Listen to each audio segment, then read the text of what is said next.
What's good, everybody? I'm Uriah, along with Ben, with another episode from our 50-40-90 interview series with a special guest. We are here today with Duane Rankin, who writes for the Arizona Republic, where he has covered the Phoenix Suns the last 7 seasons. Welcome to the show, Duane. Sounds good. Hope everything is well for you guys on your end. Yeah, so we're going to get right to it, and we obviously have some questions about the Suns, but what we do with NBA now and then, whenever we have key figures from the journalist community, we definitely want to go behind the scenes a little bit and give you your shine. You've definitely paid your dues with bottle pennies.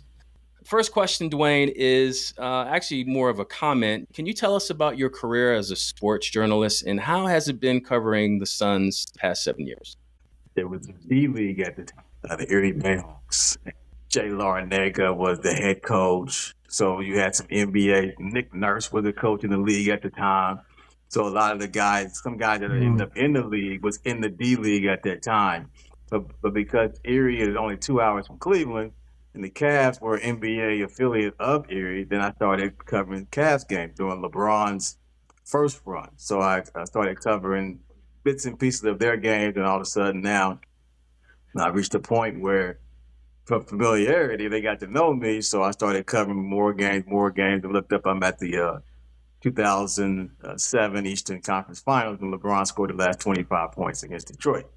And so I started covering the playoffs, covered the finals when they met the Spurs. So that was the first thing that kind of led to this. The second job after that was in Montgomery, Alabama. I was covering Auburn and Alabama as a columnist. So you're thinking, what does that have to do with the NBA? Well, when I wasn't doing that, I was doing NBA. I was writing columns about the NBA. I always was writing about the league. And if there was a guy from Montgomery in the league, a.k.a. Jermichael Green, I would write stories about him. So he was with the Grizzlies. Right. And I went to a playoff game when they played the Spurs, and Greg Popovich was the coach, and he clowned me right out the box. I asked him a question. He was like, "Oh God, what are you about to ask?" Before I even asked the question. But I got familiar with NBA head coaching, how they approach things. I got familiar with the players, and then that led to me getting a job covering the Phoenix Suns for the Arizona Republic, which I've done for the last 7 seasons. So, not that the previous job didn't matter, because they did. But those last 2 before led to me in this opportunity. Wow. That's cool to hear. Yeah. From Erie to Alabama, and there you are in Phoenix. Right. Just like you drew it up in your mind. Right. Right. Yeah, like it was planned, but it wasn't. But it worked out. Right. So tell us what a typical home game is like when you're covering a Suns game, like what the kind of prep. Walk us through like the experiences as a sports journalist in Phoenix. Okay. Well, on game day, they have a shoot-around. So you go to the shoot-around. You get there probably half an hour before shoot-around. Might end shoot-around. Devin might be, "Hey, man, let's wrap this up. We know what we're supposed to do. Let's get out of here." He might want to bounce early. So, Right. And then you don't know who might be at shoot-around. Like, who might be available to talk Right. to a shoot-around. Maybe it's Devin that day. You don't know. And then you show up 5 minutes before, and someone says, "Oh man, Devin already talked." You're like, "What?" Or Kevin already talked. What? So you got to be there early. That's the first thing. So you do shoot around. Some coaches talk shoot around, some don't. Budenholzer didn't talk before shoot around. After shoot around. I'm sorry. So you have shoot around. So you talk to a couple of players, and before that, guys are getting up shots. They're shooting free throws. There might be a one side of the court where it's just the guards. Another side of the court is the bigs. Another side is, rookies, second-year guys, two-way guys. So they're split up in these different pods. So you're videoing, and that's when you see these videos of them. It's during that segment. A lot of fans, how come they're not working on defense? Well, it's after shoot-around. We're not going to get the defensive drills. We're getting the shots to shooting shots. So sometimes the videos can be misleading, but fans just jump on them so quick. They're like, he shouldn't be shooting threes. Well, they're all shooting threes. Like it's part of, they're all getting up shots. So sometimes that gets caught up. Anyway, you have morning shoot around. then you if somebody says something, and you can write a story about it. You're looking at injuries. Okay, this guy's been out for 2 games. Is he out there shooting? Okay, I don't see him shooting. And that's when you go to people that that know the answer. Hey, where's so and so? He's still out? Did he shoot? Did he practice? Did he do shoot around this morning? Then you're asking those kind of questions so you can, if someone wasn't available or didn't do shoot around, then most likely they're not going to play in the game. So you're writing that. Okay, so and so wasn't that shoot around, or he wasn't participating in shoot around. So that's when you see those kind of stories. That's what that comes out of a morning shoot around. So then, let's say that ends. Let's see, 10:30, 11:30. You maybe get back home by 12:30. Okay, the game is at 7.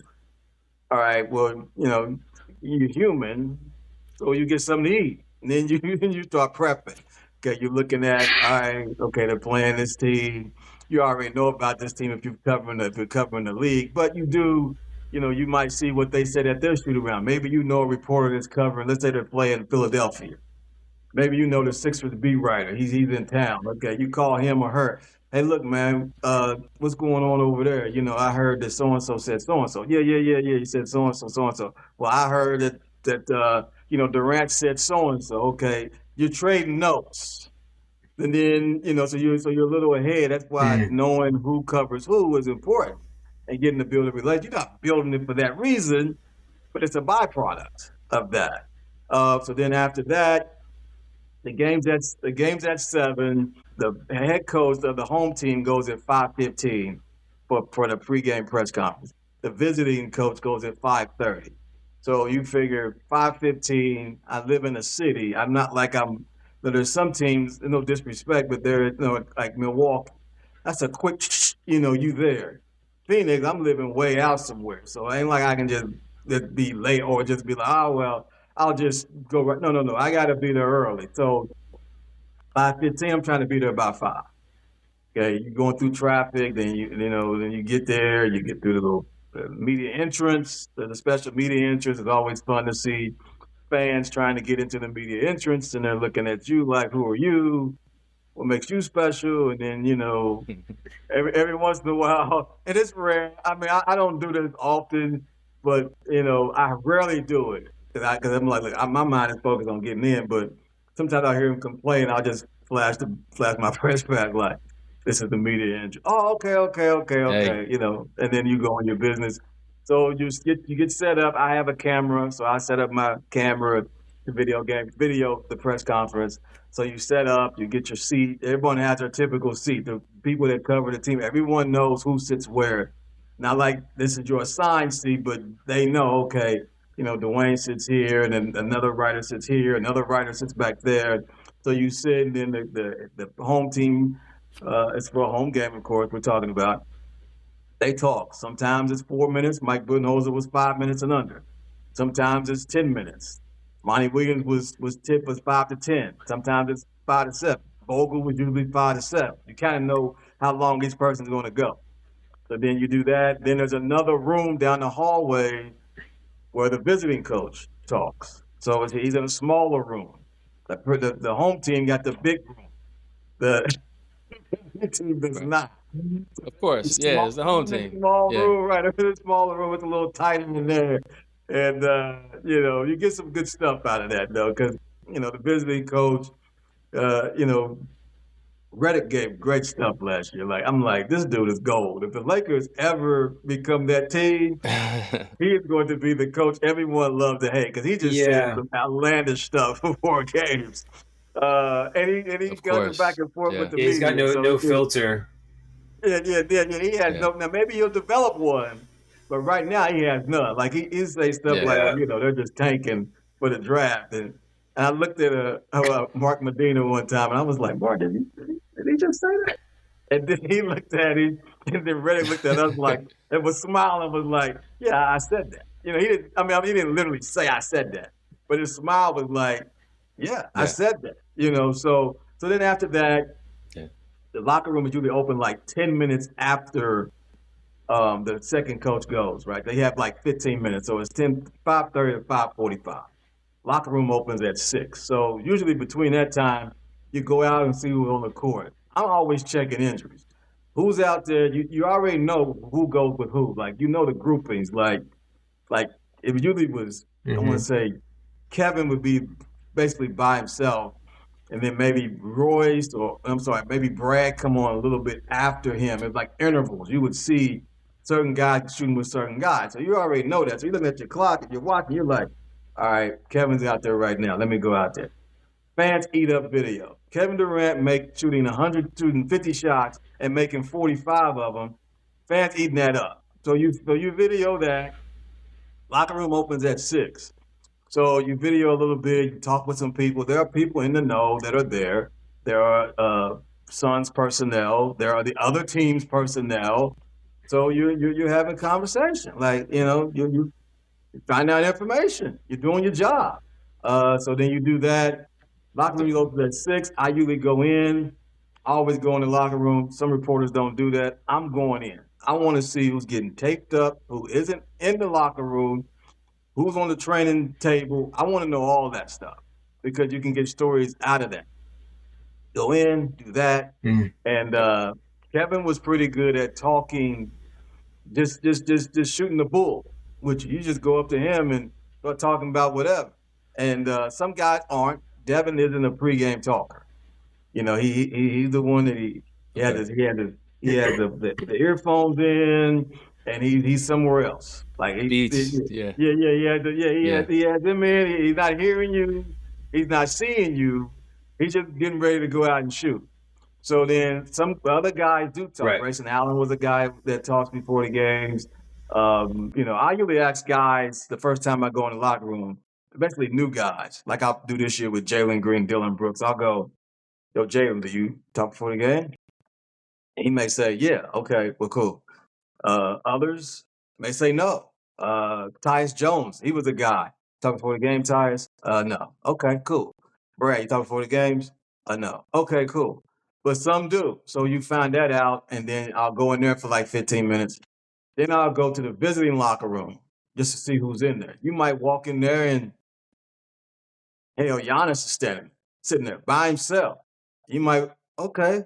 Hey, Giannis, you got a minute? You know what I mean? Now, he may say no, but there are certain guys that do, that talk before the game. So you might get a story out of that. So you do that. Right. I usually go back out to the court and watch, again, guys getting up shots. Because by that time, somebody like Devin is out there.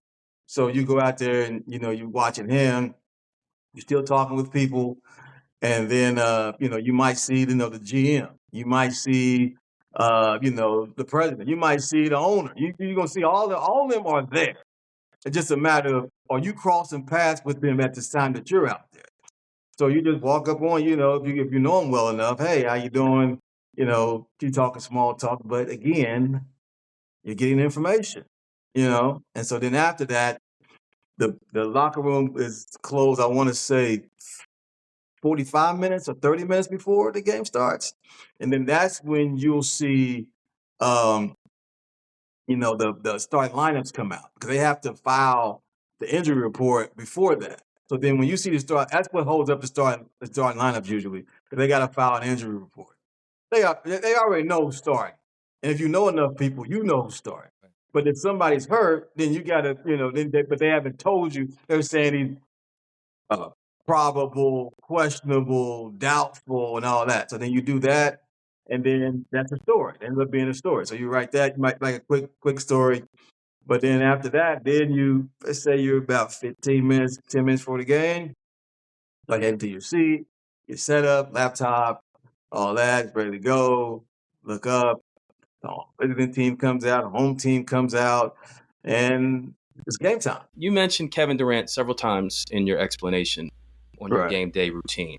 My question to you is, how would you describe the Kevin Durant, Bradley Beal, and Devin Booker era in Phoenix?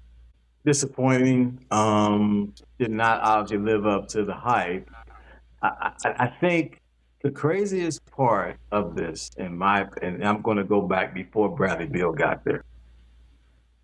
They make the huge trade for Kevin. Okay. The first 3 games they win on the road. They beat Charlotte. I forgot who they beat next. I want to say Chicago. And then they beat Dallas. a huge game. Durant hits the game-winning shot. They're 3-0 with Durant and Booker, and you're watching like, ooh, this right here, this is something right here. They got Ayton, they've got Chris Paul. You're like, okay, they traded Bridges, and I get that Cam Johnson, and obviously Crowder didn't play that year because they had issues before the season. But you're watching it, and you're like, man, this could work. Like Devin didn't even have a great game, and this is they just beat the Mavs. Like this is Luka the whole bit. You're like, okay, so it's like home opener. You're like, wow, okay, home opener. Everybody's excited. Da, da, da, da, da, da, da. And Kevin hurts himself with the ankle when he slipped and fell on the court. Y'all remember that?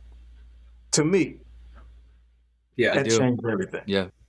Because if he's healthy, yeah, and they go on and they keep winning like they were winning with him. Now he came back and he's still winning games, but it was a different. They didn't have the same rhythm. They didn't have the same timing. They didn't have any of that. And he stayed right. I don't think Bradley Beal ends up in Phoenix. All right, so back here with Duane Rankin, who covers the Phoenix Suns. We had a little bit of technical difficulty, but we're back. We're going to finish the interview strong. And the last question, or it's two questions about the Suns that we didn't get to that I want to talk to Duane about. And one has to do with the offseason. So for anyone who's a fan of the Phoenix Suns, whatever trades or draft picks or free agent signings that happened from June up until now, we're recording in September, how would you rate the Suns offseason? I didn't think they got enough for Kevin Durant. Okay. I get what they got, but then you got two shooting guards like you just had, you didn't, and then you didn't get. The Rockets didn't give up. They gave up what they wanted to give up. Right. I mean, okay. We like Jalen, but we got this Amen Thompson guy. We're gonna give you him. And I think Jalen Green's a good player. Yeah. But I think he's really good. And he's durable. You compared him to Bradley Beal. He's played all 82 games the last two seasons, and he can get you 20, and he's going to get more shots with Phoenix. So I could see it, but it just the fit again has been the issue. The fit, and this doesn't feel like an ideal fit. Okay. But we'll see. Dylan Brooks, I think, is a good pickup. He gives them something they didn't have. But then again, it's like, well, and Jabari would have been better. Reed, the point guard they had it could have been. Like the Rockets was like, well, we gonna be fine. Yeah. Giving up what we gave up. And the draft pick is kind of like the Rockets are in that mode of win now. So they don't need they got their draft picks for the past couple of years. They don't need the draft pick. So the Rockets didn't give up anything that they really wanted to keep, and they got Kevin in return. I just didn't think they won that, Okay. But Malo Watch is interesting. He's interesting. He's a big, lob threat. He can, he's someone that has the ability that there's potential there, but he's 18. Right. So it's like, what you gonna get? Really, and then, the Mark Williams, it looks good as far as if he's healthy, but then he hasn't been. I mean, it's almost like they tried. I give them A for effort. They tried in terms of, okay, let's trade a pick to get Mark Williams. The draft, they moved around so they could get, the second rounders that they got. Fleming. I like Fleming. I think he's got some serious talent. I think he could be someone that could come in and contribute, say, by mid-season. I think he's someone that could be a factor. But right. But there was more to gain, and they could have, if the Kuminga deal was a long shot, but man, if they get him, then we're looking at a whole different situation here. Very different. But they didn't. Or, Kuminga's still, I don't know what's going to happen. I mean, I got an idea he's going to sign a qualifying offer and, bet on himself. Of course. Then, and then go get that bag. But, I just think there was more on the table, and that's why I'm looking at when I look at their offseason. Okay. Well, coming from you, that definitely stands out. But keep things in perspective for us. For anyone who's a diehard Suns fan, They're out there. please let them know about the reality, whether it's optimism or languishing in mediocrity for years to come. Who knows? Everyone has an opinion, but you're in the building. You know what's going on inside and out of this franchise. Tell us if people are sleeping on the Suns. Do you think they could sneak in and make a play-in team? What do you think? I think play-in is possible. I just think Devin has to have that year. He has to have that holy smoke. Like this is because as you think about it, like Kevin came in and it was Kevin Durant team. I mean, it's Devin's team. He's the franchise guy, but it's Kevin Durant that win or lose. You know what I mean? Like he's the one that they're looking at. He's the reason why they were saying they could win a championship. Yeah. And so then you look at even before that, they get to the finals and it's Chris Paul. It's really Chris Paul's a difference maker. Like it's Devin's team, but Chris Paul is the reason that they went from here to here. So now, like, this is the first time in a minute that this is his team. No doubts, no, it's like, hey, it's going to be you. If he can have one of those years, I could see a plan, but they need a lot going. Like, they need those rookies to step up. They need Ryan Dunn to make the jump. They need defend, obviously, better. You're talking about a rookie head coach with this whole new squad. Like, and the West is just beyond stacked. It's stacked. It's crazy. I mean, so if you're going to make the play-in, that would be an accomplishment. Like, I understand Suns fans because we have an interesting relationship, some of us, and it's okay. I'm all for it. That's why they're supposed to be passionate about their team. Yep. But the reality is that they cannot even think about playoffs unless all kinds of things happen in their favor and things go to crap for some of these other teams that are supposed to do well this year. I'm not talking about the OKC and the Denver. I'm talking about like teams that maybe are 6-7, like Clippers, those type Warriors. of teams. Yeah, Warriors. Right. Warriors. They'd have to slip for Phoenix to pop up in there. Anything's possible, but I just don't see it. And I think this is a year for them to establish identity because they say they're going to be tougher, play harder, more physical, aggressive, play fast. Let the coach establish what he is. Right. Keep the coach, regardless of what happens. Keep the coach. You made this investment in the guy. You already then had two guys that won championships, and they didn't work for you. Yeah. Keep the coach. Let him and Devin start building something together, relationships and all that. Start building a team around what your identity is. And then you can, you're under this cap. So now you can start making moves that you couldn't make before because you were way over the second apron. Mm-hmm. Now they can start building. And now next year, that's when they can make, to me, the jump in. Because, again, I've been saying it all along. If you took OKC 2 years before they won it, they were right here in this play-in situation. Minnesota, barely making the playoffs. They end up in the Western Conference Finals 2 years in a row. It's not unthinkable for them to go from 2 years from that to be in a playoff team. That's not out of the realm. But you need some help to even think about doing that this year. I just don't see it happening. And if it does, it'd be one that it'd be one of these stories of the season. Yeah. But I think this is the year to figure out what you got, and then next year, then you can start talking about playoffs. So the stars must align. You have to have good health, a new coach. Multiple. Yeah, not just one. They need multiple stars. They need Ryan Dunn. You need to be looking at him like, where does this guy come from? Ryan Dunn might be that dude. They need Malo watch, but you're watching and going, Yeah, I can see why they made that pick. He blocks shots.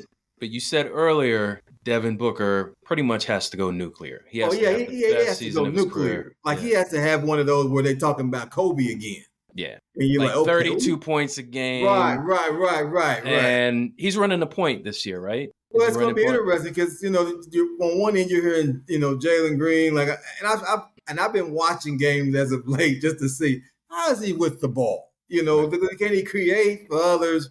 Because his assist totals are low, but that doesn't always mean that you can't find people. The Rockets weren't a great shooting team last year anyway. So even if he was, I'm watching games, okay, nice setup. He can set you up. He can get in the lane, dump it off. He did it with Segun, and he can kick out the threes and things of that nature. But you're going to ask him to do that the whole season? Like, that's what you want him to be? Like, that's a lot. That's a lot of responsibility. But like you got to Young. Right. You got to think about the coach. See, Vogel and Budenholzer, I think they fell victim to the fact of, you know what, you guys do you. Yeah. Hey, Kevin, KD. Do you. Devin, do you. Brad, do you. Is that Jordan not? Or is Jordan not like, no, you run the show. Or only you two gonna be handling, making, creating.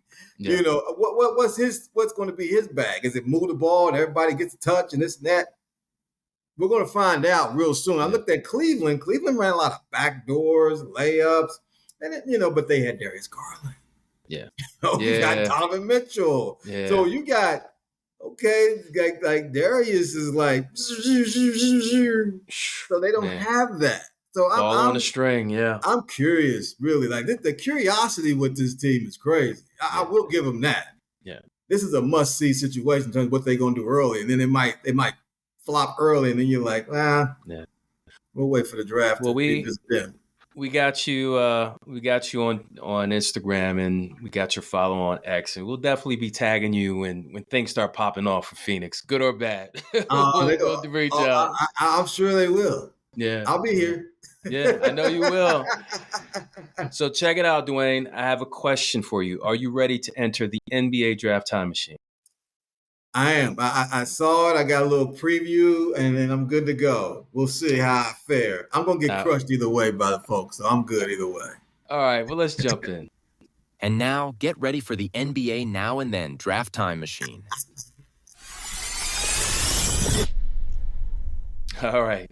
So, Duane, here we go. There's really no competition, man. It's just how you feel. So, no pressure. Right. No pressure, it is competition, but that's okay. Yes, it is.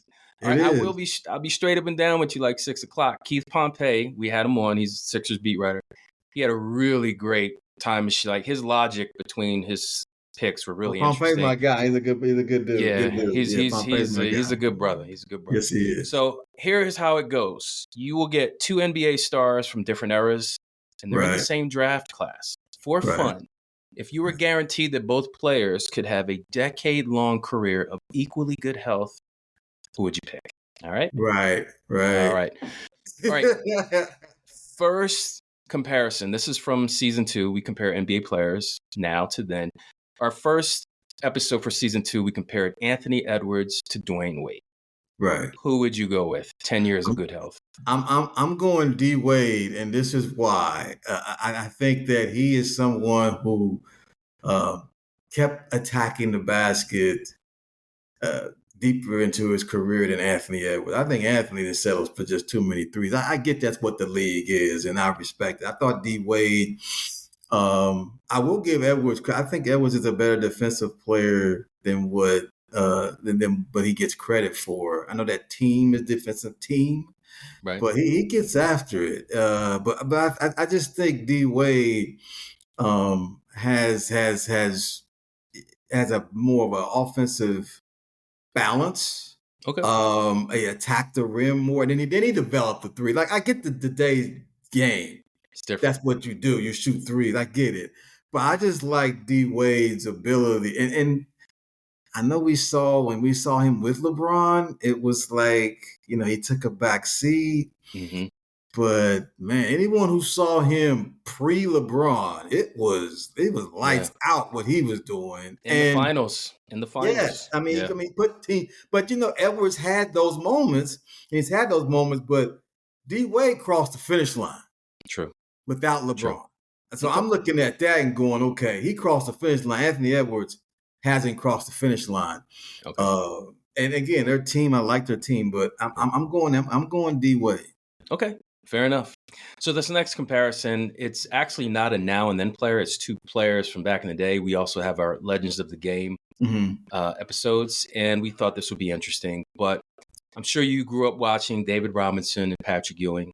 Right. New York, San Antonio. Right. Big rivalry, right, in terms of centers. But if you could pick one over the other, who would you pick? David Robinson. Okay. To me, David Robinson was more athletic. David Robinson ran the floor. David Robinson, to me, was a better defender. Patrick could maybe block shots, but David Robinson could guard multiple positions, and he just had the athleticism for a 7-footer was amazing. He was. Olajuwon stole some thunder from him in the playoffs. Yeah. But who, by the way, is my all-time favorite center is Hakeem Olajuwon. Hakeem, okay. Yes. Right. But I would pick David Robinson over Patrick. I just think David is a better player overall on across the board. I think he's just better across the board. And he won championships. That's true. Granted, he had that guy Tim Duncan, but he won championships. And I'm going David Robinson. Sounds good. Now we have two top 75 all-time point guards. We have Chris Paul and Jason Kidd. Who would you go with? This is tough, man. This is tough because Chris Paul, he just got that. He's got that midi. He's a floor general. He's a leader. He is a in-your-face guy, the constant communicator. He is what a point guard is supposed to be. But I'm going with J. Kidd. Whoa. Okay. I'm going with J. Kidd. The reason why is because I think that Jason Kidd, although I love both of them adjusted their games to their age. Yes. Chris Paul is still playing. Yep. Jason Kidd played deep into he played deep. He had a deep, long career. Became a shooter too. Right, exactly. He became a shooter. He became a shooter. But what Jason Kidd did, he created pace. He created tempo. Chris Paul, they ran with him, but J. Kidd, he had Kenyon Martin and those dudes, they were just running with him, Richard Jefferson, Van Horn and Kittles and all those guys. That Jersey team, if you really want to get at it, he carried that. Are they a finals team? They made it, but just look at the roster. Right. And Kenyon was the second best player on the team, number 1 overall pick. Kenyon could go. Yes. Now, granted, they ran into Shaq and Kobe, and it just wasn't happening, and we all understand that. And then the next one, is it 7? They lost in 7 to Detroit, I think. No, not to Detroit. San Antonio. They lost San Antonio. Yeah. The finals. But for them to get back-to-back finals with that team. That's remarkable. That's J. Kidd. So I'm going with him. I like how he just created pace and tempo. And the early J. Kidd was athletic and he could finish. I'm going J. Kidd. Yeah, his vision was remarkable. Oh my God! He got size over CP. Chris knows how to run the show. Yeah, but J. Kidd, he was the show. Oh, that's the difference. Chris runs the show, no better than anybody. Yeah, but J. Kidd was the show when especially in his prime years. He was that dude. Yeah. I couldn't say it any better. That's a good point. He was the show. Speaking of a show, our next comparison, we compared two big men, very different in terms of how they play. However, you cannot deny that they're both quiet superstars, impactful, championship caliber players. arguably one of the best passing big men of all time and one of the best defending big men of all time. If you had 10 years of perfectly good health, who would you go with? Nikola Jokic or Tim Duncan? Man, this is hard. But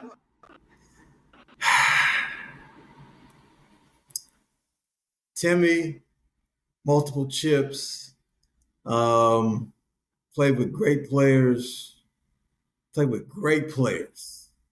great coach,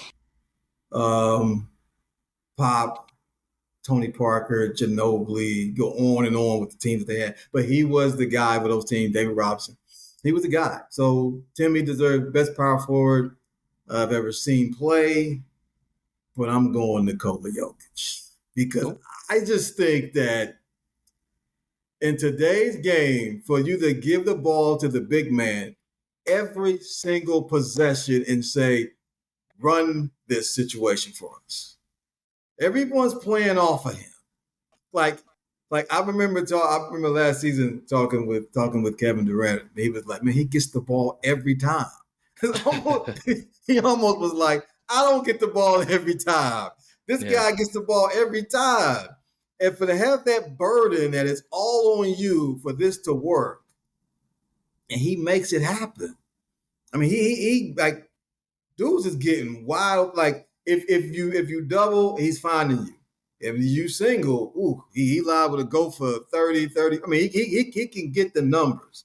And what always was impressed me about Nikola Jokic was he made the commitment to his body. Earlier in his career, Slimmed down. Earlier in his career, he was a little chunky. You know what I mean? A little chunky, and he couldn't play the way that fourth quarter you would see him kind of wearing down. Now he just gets stronger as a game. He can play at a higher pace for longer stretches, and man, he's special, man. Like he's a bit. And I get that he's not the defensive guy Tim Duncan was. Yeah. But he doesn't get like murdered out there. Ain't like and again, it's different. The centers that he faces is not the ones that Timmy was. Timmy when he played at power forward position, it was Dirk, it was KG, it was Sheed, it was C Webb. We could go on and on with the guys he had to play against. So he had to be a great defender, and he was. I'm going to Nikola Jokic. He can do it offensively. He's for someone who they think isn't athletic, which I think is one of the biggest pieces of crap. Yeah. I'm sorry. 7-footer able to find people, and them shots he be shooting them and be falling, he be like this, and they go in. Yeah. You can't be a stiff doing what he does. So his shot literally touches the sky. It looks like it hit the scoreboard sometimes. Okay, look, I'm not mad at that. Nikola Jokic is an outstanding player, and you made some great points. But let's move on to some other big men. We have Bam Adebayo or Alonzo Mourning. Who would you go with? I know. I see the Miami thing. I can respect it, but I'm going with Zoe. I think Bam, there's another level he can get to. And I'm hoping for his sake and for the Heat's sake it's this year, because if it's not, it's gonna be even worse. And Pat Riley might just fire the whole organization. All y'all get out of here, and I'm bringing in everything, or I'm just leaving. Like I don't know what's gonna happen if they have another year like this past year. Right. But I'm going with. I think Bam is another level. You know what I mean? Like I wish he would become more selfish in terms of going to get buckets, trying to score. I can see that's the only issue I got with him, really. Right. Zoe didn't have. He doesn't have Zoe was a little. He's not as athletic in terms of like the Zoe that Miami got. Now the Zoe in Charlotte, a little different. That's a little different dude right there. But the Zoe in Miami wasn't as athletic as the Zoe in Charlotte. But man, Lonzo Mourning. His mentality was. He had some screws loose. Like he was a dog. He was a dog. Yeah, dog. Like he went after it. Like and he knew he was limited in certain areas, but he played with such energy and I get passion, and he got after it. Like and I'm the fact that he got that chip at the end. Yep. And was able to play with Shaq. That was big time. That was big time. He played a part in them winning it that year. So I'm gonna go with Alonzo Mourning. I think he I think Bam is another level. If Bam gets to the other level, then it's revisiting the conversation. But right now, That's fair. I'm going so. That's fair. All right, we're going to some guards now. One player just retired, had a phenomenal career. Oh, yeah. Okay. Obviously, we're talking John Wall, one of the fastest players to play the game. Right. Or today's arguably fastest player, Tyrese Maxey. Who would you go with? Oh, John Wall. I remember seeing him when he was at Kentucky. They played North Carolina. I think it was on CBS. He just killed. I was like, this dude is crazy. Like, John Wall pushed the ball, get everybody, get people involved, all-star. But I'm going Tyrese Maxey. Oh, okay. Because tell us why. Why? I think Tyrese Maxey, that dude scores in so many different ways. Like, he shoots three, like he gets to the basket, he's got midi, like he's got the complete offensive package. Like, I know Nick Nurse is probably like, man, like, can we get Joel healthy? Please. He's not about to he on his knees. Like, I'm telling you, he's like, if we can just get a season healthy of Joel with Tyrese, I mean, it's just, he plays pick and roll. Yep. He pushes the ball. Now, he doesn't get guys involved as like John did. Right.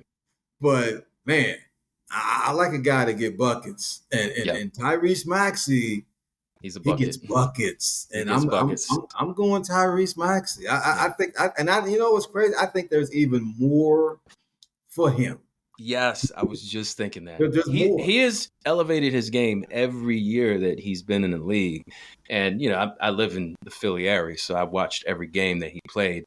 But, yeah, Maxey is special, and John Wall was special, and I wish him the best of luck with his TV deal. Well, John will knock it out. He knows the game, and he can talk the game, and he'll do fine. We haven't seen him in that, you know, that podcast world. Right. But John will do fine. Yeah, John was a baller, though. Don't get me wrong, he was a baller. But I just like Tyrese because there's just so much in his bag, and he fully has understood the game in terms of how the game is played, the stop and start, and being able to be a little more looser with the ball. Like they're not doing this calling travel in terms of or carries. And he'll have dudes on skates. And you're like, ooh. Yeah. Ooh. And he's a good kid too. Good head on his shoulders. Yeah, great kid. Family. Every time I've talked to him, it's been good. Matter of fact, I did the story about UK having 7 All-Stars in the All-Star game. It was Maxey when he first made it. And got a chance to talk to him then. And he was so happy to be just thinking about that group and him being part of that history. And there's more for him. I mean, Philly got to figure it out, but there's more for him to do. Yeah, we all of these comparisons, we've covered episodes on them. We do the bio, the teammates, and the stats and accolades. And that Maxey Wall episode was really interesting because of some of the things that we revealed about their background, and just really interesting. I'll share that with you, a little bit later. But let's get to this next one because some people call it blasphemous. I don't, simply because of health reasons. Zion Williamson and Charles Barkley. They both had been known for some off-court stuff, but on the court, man, I don't have to tell you the power, the skill. But if you had to choose one, who would you go with? Zion or Chuck? I'm going with Chuck just because Chuck, I can't look past the health issue. Like I hear what the question's supposed to be if they're healthy, but I ain't seen Zion healthy long enough to go with him. Like I hate to even do that because it's unfair. Because I've watched when Zion Williamson is healthy and playing at a high level, the Pelicans, you're like, that's a playoff team. Yeah, look what he did against the Lakers that 1 year. Yeah. That's a playoff team just off of him. Forget what else is around. Yeah. It's like him alone, you're saying that's a playoff team. So you see the ability there, time that like I want to like again, maybe Zion just can't. Look, man, maybe he just can't lose the weight. Maybe he could be living somewhere where the food's horrible. You know what I mean? Like maybe that's just who he is. Maybe he's just gonna be this big dude. Like, okay, I mean, the dude's just built like a defensive tackle. We understand that. He just got a crazy vertical and just freakish athleticism. Yeah. But Chuck, the tough thing about it is that Chuck was a big boy too, and he just got lucky that he had a guy like Moses to say, "Yo, man, you're fat and you're lazy, and you need to get it together, and I'll help you." Yeah. Zion don't have no Moses on the team, you know, to get him right, or to help him get right, because Charles still had to do the work. And you know, it's funny being here in Phoenix, but people love, you know, after they love Charles, right? Chuck, yeah, they love Chuck. But I keep telling them, the Philly Barkley was, to me, that dude. On the break. Look, when Chuck D puts your name in one of his songs, Public Enemy, right? You know you made it. One of perhaps their best song ever. Yeah. He is in it. Yep. Simple and plain, give me the lane, I'll throw it down your throat like Barkley. Yep. I was like, oh wow. Yeah. What they say? Yeah. You got bars on that one. You got bars. Oh my God. Hey, and it was like Charles just had, and just real quick, Charles had a commercial, a Nike commercial. It was a cartoon, and it had him. He was walking through people. He was saying, "Pardon me, excuse me." And he's knocking people down there, doing like this, and then he dunks it, and it's like a cartoon. And he's walking off the court with the barbell, with the rim in his hand, and he just drops. It was a Nike commercial. You can look it up. You can look it up. I'll find it on YouTube. Yeah. I get it. There. Look, I grew up in Philly. I watched Charles Barkley when I was like a teenager, and I was at games. I saw him in person. Chuck was special, and Zion. Hopefully, he gets his health together. Yeah, but if he can get healthy, or unfortunately go to another team. Yeah, I don't know. New Orleans might end up being that. Right, New Orleans don't want to part with him, because if they did, they would have by now. They'd been like, exactly. But they don't want to part with him, so we'll see how it works out. But healthy Zion he's scary, and the league know it. So they better hope that, for their sake, that he keeps, he can't stay healthy. Because if he stay healthy for a season, like, it's a wrap. Like, he's the only guy next to Giannis in the league that you know exactly where he's going, and but you can't do anything about it. Yeah. You know exactly where he's going. He's going in the paint, and everybody like, "Oh, how you defend him? Don't let him in the paint. Don't let him in the paint." He gets in there. Easier said than done. It's definitely easier said than done, no doubt. Speaking of scary, we got two guards here. Shifty, crossover, different types of crossovers, but still effective. Right. Shoot the three ball. We're talking Trae Young and Tim Hardaway. Who would you go with? This is wow. You know what? It's I probably shouldn't go there. But I'm gonna go there. You know what I mean? Because I saw Tim Hardaway just crush. He was on Gil's podcast. He just crushed the whole fight. Crushed Nick Young. Said you couldn't play in the league. Or you would have struggled in the league. He told Brandon Jennings, "You too small." He said Gil would have played well, but you other guys, whatever. And Tim Hardaway was part of some great teams with Golden State and Miami. Crossover, quick, getting to the ring, wasting no time. But that Trae Young, I'm going Trae Young, because Trae Young, to me, the ability to shoot the three, we know. Yep. The ability to get to the basket, we know. And he creates tempo. He can find people. And on top of that, as great of a player Tim Hardaway was, Trae Young is the for the moment guy. The moment he can live up to the moment and make it happen. And Ice Trae. Right.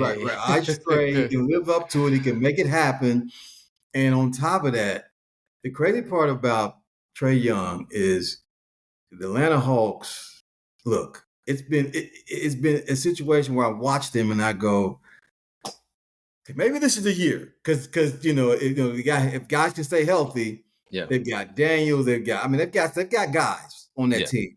And if they can stay healthy with the way the East is now, looking at no Tatum and no Halliburton, then maybe Atlanta can make that, because the play in, it's time to get out of that. They got Porzingis, and Porzingis. Don't forget about the lob threat. He's one of the best lob threats in the entire league and has been for the past probably 5 to 7 years. So, okay, Trae Young it is. Trae Young it is. On Trae Young, Ice Trae. All right, we got 2 small forwards right now, players who could do it all.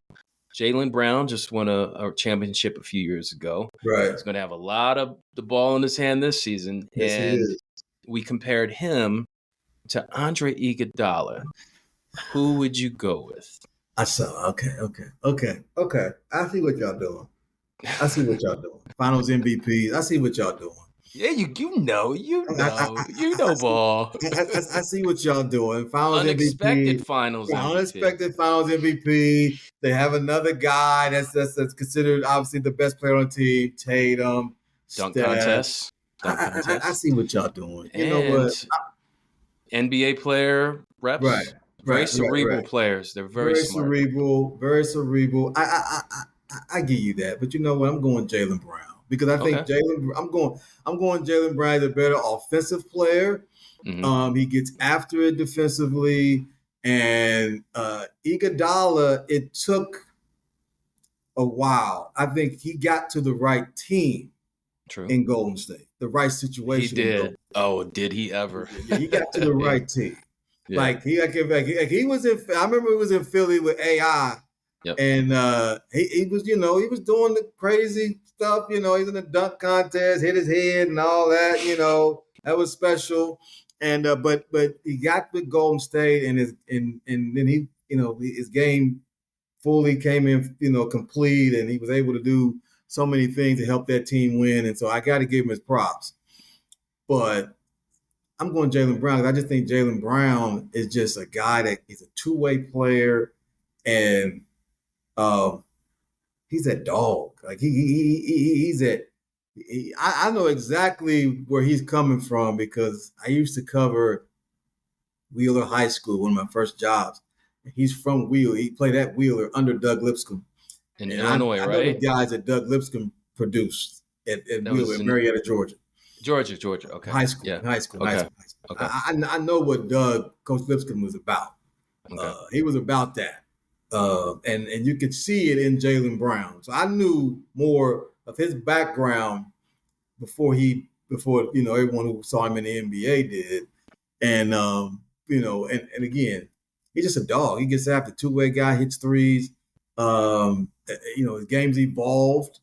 It's funny because Tatum's the best player. I've had this argument with Boston fans and Boston people who cover the Celtics, quite frankly. And they're like, we want Tatum. I'm like, I'm taking Jaylen Brown. No, Tatum. And now I'm about to see if what I said means anything because he's going to be out there. I'm going to be chasing Tatum. So we'll see how he plays without him. But I'm picking Jaylen Brown over Andre Iguodala. All right, sounds good. All right, two players that both played in the Bay Area, and when they would shoot the ball in the Bay Area, they could shoot the ball like the basketball room was actually a bay because they made pretty much everything when they were playing. We got Klay Thompson or Chris Mullin. Man, that's tough. Chris is obviously, you can make an argument that Chris Mullin is top 5 shooters top 10 shooter that ever played the game. Like you can make that argument. Like he is that. I'm talking about catch it, shoot it. Yep. Chris Mullin, every time he shot it, it's like it's going in. Like in your mind, like it's going in. And so was the same with Klay Thompson. Yeah. So and I get Klay played with Steph, so Steph drew attention. But Klay's job was to knock down shots, and Klay's better defender than Chris. I agree. He had a stretch where he was getting after it defensively, and was taking pride in that. And I like that Clay had that pride factor in it. Chris Mullin, he didn't have to have that because he was viewed as a great player. He played on the Olympic team, with Jordan, the dream team. So Chris had a great career. But I'm gonna go with Clay because Clay had a chip. He had a chip on his shoulder. Not that Chris didn't, but Clay had an obvious chip. Like every time he felt disrespected, not only did he go out and play that way, he literally could come out and say, like, yeah, y'all saying Z about me, blank, blank, blank. And I mean, look, he's part of, a dynasty. That's true. And like Steph's gonna be the one that gets all at the end. He's gonna be when they do the pecking order, it's gonna be Steph, but there's gonna be Clay. Yep. It's gonna be Steph, Clay, and Draymond. And it's gonna be Steph at the top, and then Clay is right there. So I'm going with Clay because he not only could shoot it, better defender than Chris Mullin, but Chris Mullin was nice. Like Chris Mullin was nice. He was nice, but he was nice. Run TMC. Run TMC. And then again, he got to Indiana, and that team was stacked. You know what I mean? Like he's like they're went to the finals. Went to the finals against Shaq. He got to the final, but see, he wasn't the same as the Golden State one at that time. But he still obviously got the job done. But those Indiana teams were special, and he was part of that. I mean, come on, Reggie Miller and Chris Mullin, the same team. Coached by Larry Bird. Coached by Larry, like, it's just crazy. I mean, it's just crazy. But I'm going Clay. Yeah. All right, we're sticking with two other pure shooters. Home cooking over here. We got a Phoenix Sun guy, Grayson Allen, or JJ Redick. Who would you go with? You see the Duke connection, right? Dukies. I've watched now Grayson. I've been watching both of them since they were in college. Okay. Call me petty. I just like dudes that got just chippy, and both of them are chippy in different ways. Like Grayson developed a reputation of, being, they viewed him as crossing the line, with the physicality, the Caruso situation. Yeah. He was like, had that rep in college. And it's unfortunate for him because, if you get to know him, he's a really nice guy. Right. Good guy. In terms of, my interactions with him has been good. But I'm going JJ Redick because JJ Redick, like this dude truly believed in himself like no other. Like he was one of them, like, I know you're not questioning why I shot the ball. Like, I'm gonna shoot the ball. Like I know you're not looking at me sideways. Like, no, I'm shooting. You know what I mean? Right. And he just had that thing about him that just got under people. Like, and he still has it. Like that whole like under your skin. I hate this guy. He still has that, and that edginess, that fiery, that he's intense. He's an intense player. It can be annoying to those who are like, yo, man, I wish that dude would just. The dude ain't what he thought he was, and then the Dre West, like, when he talked about the plumbers, and then Dre West was like, yo, but what was his career? And Dre West, and for Dre West, he could say that. Yeah. What was his career? Because in comparison, there is no comparison. He's the logo. He's on my head right now. He's the logo. right. Logo, no doubt. And so you can't argue that. But as far as Redick and what his role was, but makes JJ Redick's story so interesting. Like, I remember when he was in Orlando, he wasn't even playing. Right. Like you thought, okay, this career is earned his playing. He earned his minutes. Like you were thinking this is over. Like, this dude came with all this hype out of Duke Player of the Year, all this other stuff, and it's about to be over. Like now, and he found a way to stay in the league, and all of a sudden, like you saw him on teams that were competing for championships, and he was a part of that. So I'm gonna go Redick, and to me, Redick, they both can shoot it. Yeah, but JJ just had them.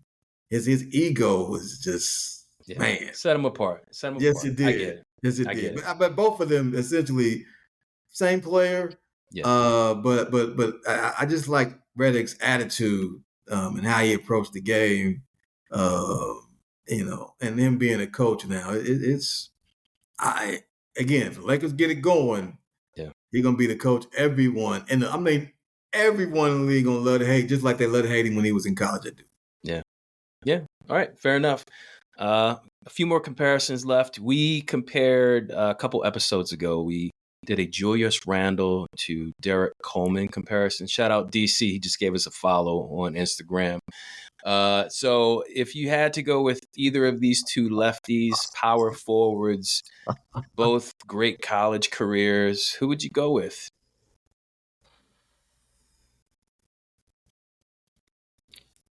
Wow. Okay. You know what? Would you pass?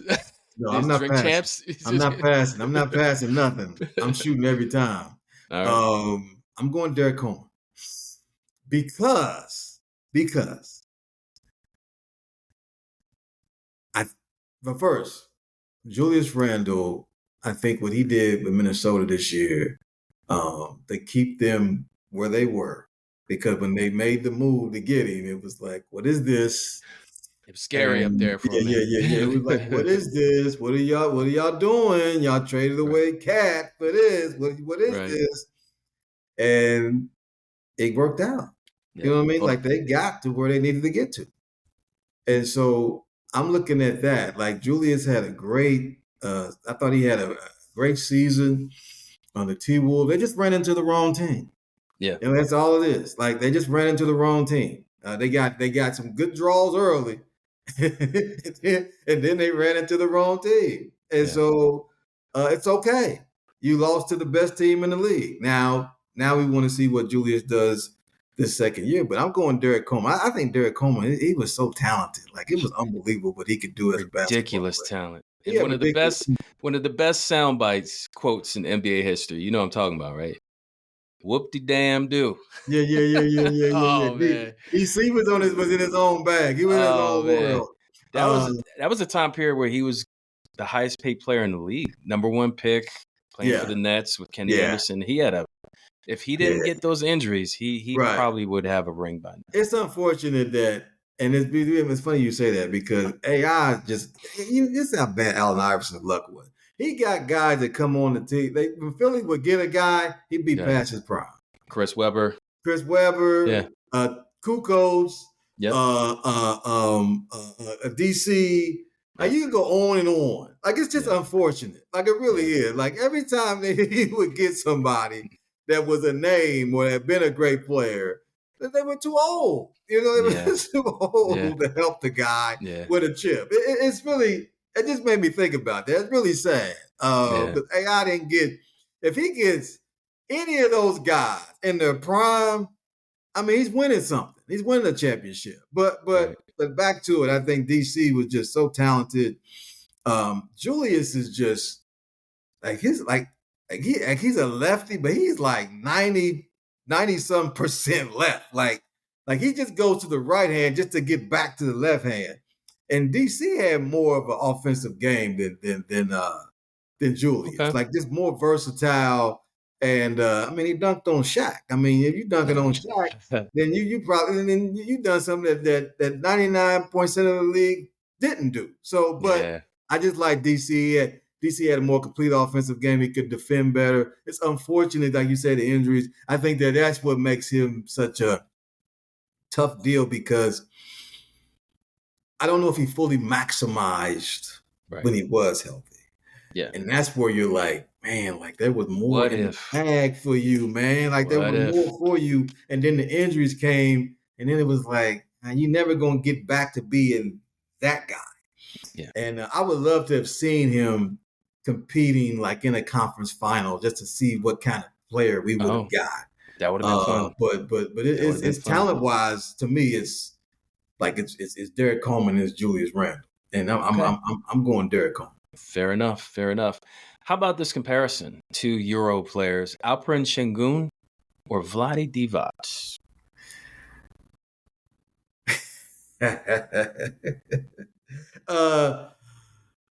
Okay.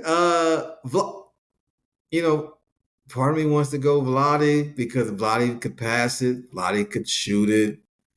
Vlade, Vlade was nice. Vlade was nice. Vlade was nice. But I'm going with Segun. And the reason is because I don't even think that kid fully gets what he really is like right now.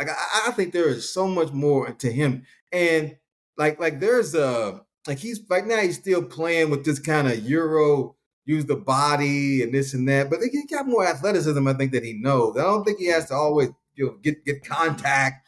And then, because I thought that hurt him against Draymond in that series. Like I thought that hurt him. Like, no, you're not gonna that whole that's not your game. That ain't gonna work. You're not gonna win that. Draymond is so prideful and stubborn. He ain't gonna let you do that to him. And two, he's just a great defender. He's not. And I thought Segun was playing into his hands too much, so he hasn't fully understood yet how to play those types. Okay. And when he can get that, like next year when he plays against Draymond, in his mind, he should be like, you know what, that's not happening again, and I'm not gonna let him do me like he did me in the playoffs. And like he gets to the free throw line. He's not the passer that Vlade was. Okay. But he could be. Yeah. No matter, he probably won't be. But in terms of just creating, like, okay, the ball moves, able to drop it off to a cutter. I'm not talking about like Vlade. Vlade, you could run offense to Vlade into Vlade with pass. Yeah. But Segun, like he like that dude has got some serious offensive ability. And I would like to see him better on the defensive end. I like to see him get in better condition. Of course. I think there's more to him. So if I'm looking at 10 years, I'm looking at Vlade. I'm looking at Segun and thinking, man, by year 6, 7, ooh, yeah. I'm looking at projection. Okay. With Segun, as opposed to looking at the totality of Vlade. I think Segun, by the time he's in his 6th, 7th year, the way the game is played now, he could be somebody. He still got to grow, and he's got the right coach. Yep. Because Udoka is going to be on his behind all the time, and he needs that. And I saw sometimes they're going to be looking at him like, oh, and Udoka is like, you don't want to hear it. You don't want to hear it. Yeah. So he's got the right coach and the right team. I'm curious to see how he plays with Kevin and that'll be how that works out. But I like I'm going Segun. Okay. All right, 2 more comparisons left. We compared in season 2, NBA Now and Then, the greatest comparisons. We went with Pascal Siakam, and we compared him to Lamar Odom. 2 guys that could do it all for their size. Remarkable players. But who would you go with? Man, I don't know if I can trust Lamar, man. That's my whole deal with Lamar. I hear you saying health, but Lamar would always, it was like, dude, you're too talented for your own good.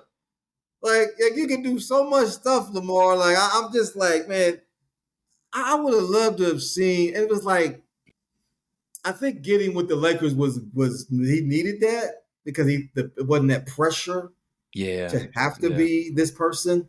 Yeah. And Siakam has always played with others, other guys. With Toronto was Kawhi, my man, Lowry. Yeah. Van Vliet, he had a nice squad, obviously won a chip. And then this with Indiana is Halliburton. I just think Siakam and Lamar is the more talented player of the two, in my opinion. Lamar is the more talented player. Yeah. But I'm going to go with Siakam because I think Siakam understands his matchups. He takes advantage of the matchup. He's able. He takes advantage of. Okay, you put a little guy on him. Oh no, that's not gonna work. He's gonna go right in that post. He ain't even thinking. Well, Odom has so much ability. He would. I'm gonna play with you because I'm Lamar Odom. I'm 6'10". I got these crazy handles. I'm gonna do this to you. And I think the Lakers situation was good for him because he had to play a role. And I give him props for that. He played a role. Like Kobe we knew the guy. But he played off of Kobe well, so I give him props for that. But I'm going with Siakam because I just like, and again, Lamar's more talented, and then most times you should go with the more talented player. Yeah. But Siakam's ability to take advantage of the mismatches, he shoots threes, he gets to the line. Odom, I don't think got to the line enough for someone of his talent, and I just like Siakam's game overall. And in the finals, he showed me something. For Like sure. he showed me something in the finals, and then all that whole playoff run Indiana had. If you would have sure. told me that they get Pascal Siakam and they're gonna make it to the final, I'd have been like, Yeah. he's that important? Yeah. But Deep playoff runs, 2 years in a row. right, He was deep part of playoff that. runs, and he was huge in both of them. So I mean, Halliburton we know is the guy, but I'm going Siakam. I just like his offensive game, and I like his total game. And I usually go with the talent. Yeah. Which is why I went with DC. Yeah. But I'm going with Pascal Siakam. All right. One of our most popular downloaded episodes from season 2 is this last one comparison. 2 players that have had a little controversy over the past few years. One is in the midst of a big deal, like with the Clippers and some tree company. Anyway, let's stick to hoops, right? So we have 2 amazing two-way players, amazing top 75 players. But who would you go with? Would you go with Scottie Pippen or would you go with Kawhi Leonard? That is so foul. That is so foul. That is so foul. That is so foul, man. Scottie. Wow, Scottie. Could do it all. Could do it all. I mean, really, he could do it all and was healthy. Yep. I like to look at the health part. But if you're going to tell me I'm going to get 10 years of healthy Kawhi versus 10 years of healthy Scottie Pippen, I'm going Kawhi Leonard because, oh my God, like this dude, man, he shoots threes. He's got midi. Like I don't know how his three goes. It looks like a line drive. It is a line drive. No arc. His shot. I mean, that's how butter it is. Like he shoots line drives and they go in. Like he hardly any arc. Yeah. Finishes around the rim. Will dunk on you. Defends.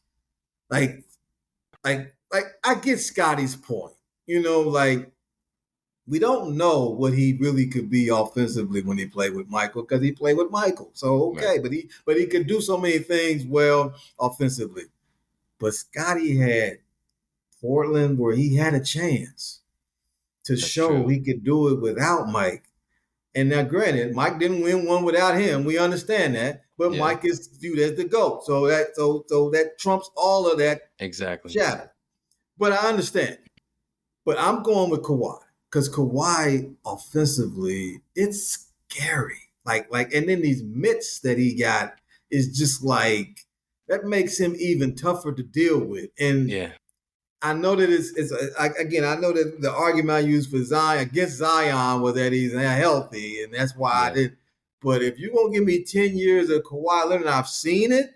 Yeah, I've seen it. I'm going with Kawhi Leonard, man. Like when Kawhi Leonard is healthy, like he is still, he's still top 10 in the league. And I'm saying that, and I mean, he bumping that top 5. Like when healthy, he is. I mean, he just so unfortunate. Like, and I know he's in some. And look, Kawhi gonna walk away and be like, "Look, what you gonna do? Take my money?" You know, take my money back. That's what's going to happen. I mean, it's going to be the Clippers that's going to. Everybody going to pay. Clippers are going to suffer it. Yeah, right. The Clippers are going to pay, but Kawhi, he got that. He ain't spending on no car or nothing like that because I guess he's still riding that same truck. But Kawhi, he could be able to take the money back from him. So I mean, that story is insane though. For being a journalist, I'm reading that like. Ooh. Wow. Oh yeah. Stay tuned, as they say, right? Yeah. But I gotta go Kawhi. Kawhi for basketball. Chips. Yeah. I'm going Kawhi. Okay.